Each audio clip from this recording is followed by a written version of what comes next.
Free speech is the First Amendment to our Constitution for a reason. If people can't say what they want, we don't know what they really think. Other countries don't have a First Amendment. British police arrest 30 people a day for what they call malicious communications. This man was arrested merely because he repeatedly posted complaints about his daughter's school. Really, that's all he did.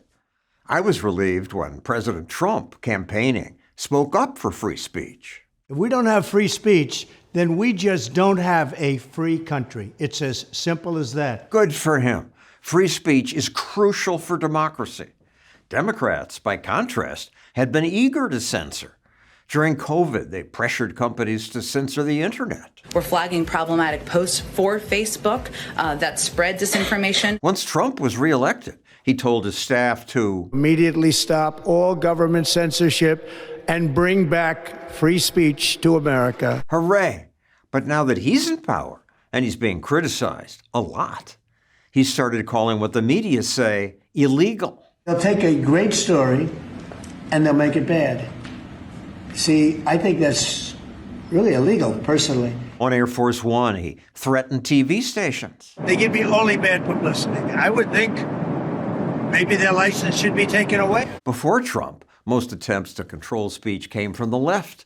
Kamala Harris wanted social media censored. They are directly speaking to millions without any level of oversight, and that has to stop. I would like to see it be illegal to post hate speech. There's no guarantee to free speech on misinformation or hate speech. But there is. It's right there. Now, I'm very familiar with left-wing censorship. Facebook paid leftists to censor my videos when I said climate change is probably not a crisis. But Facebook's a private company. They're allowed to censor. If we don't like what one company does, we can switch to other companies' products. But we have just one government. That's why government censorship is different and dangerous. Conservatives should know that. They've complained about government censorship for years. Why is Facebook censoring conservative bloggers? But then, after Charlie Kirk's murder, Trump's attorney general said this. There's free speech, and then there's hate speech. We will absolutely target you, go after you, if you are targeting anyone with hate speech, anything. And that's across the aisle. Whoa, they will target you? And then there's Trump's FCC chairman. Brendan Carr once said we must dismantle the censorship cartel and restore free speech rights. But when Jimmy Kimmel said nasty and incorrect things about Charlie Kirk's murder. The MAGA gang desperately trying to characterize this kid who murdered Charlie Kirk as anything other than one of them. Carr responded by threatening ABC's local licenses. This is a man who once tweeted that the FCC does not have a roving mandate to police speech in the name of the public interest. But now, as FCC chairman, he said, "We at the FCC are going to enforce the public interest obligation. If there's broadcasters out there that don't like it, they can turn their license in to the FCC." Power tends to corrupt. Once Carr had power, he no longer supported what he'd once tweeted. He even said, like a mafia boss, "We can do this the easy way or the hard way." My former employer quickly caved, briefly suspending Kimmel's show. Fortunately, some Republicans pushed back. Brendan Carr's got no business weighing in on this. I like Brendan Carr, but what he said there is dangerous as hell. Carr and Bondi later clarified their comments. Bondi said hate speech won't be prosecuted. And Carr said his easy way or the hard way comment wasn't a threat to pull licenses.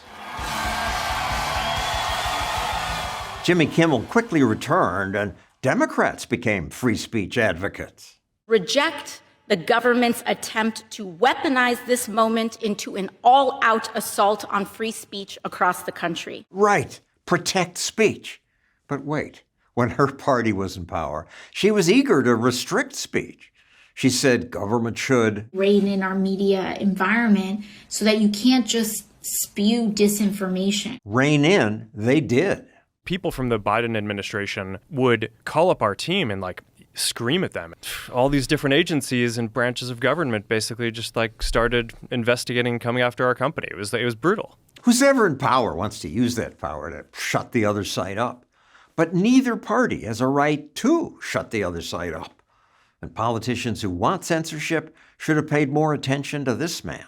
You should be allowed to say outrageous things. You should be allowed to say contrarian things. That is the bedrock of a liberal democracy. It is. And here at Stossel TV, we say contrarian things. If you'd like to help us do more of that, click that button.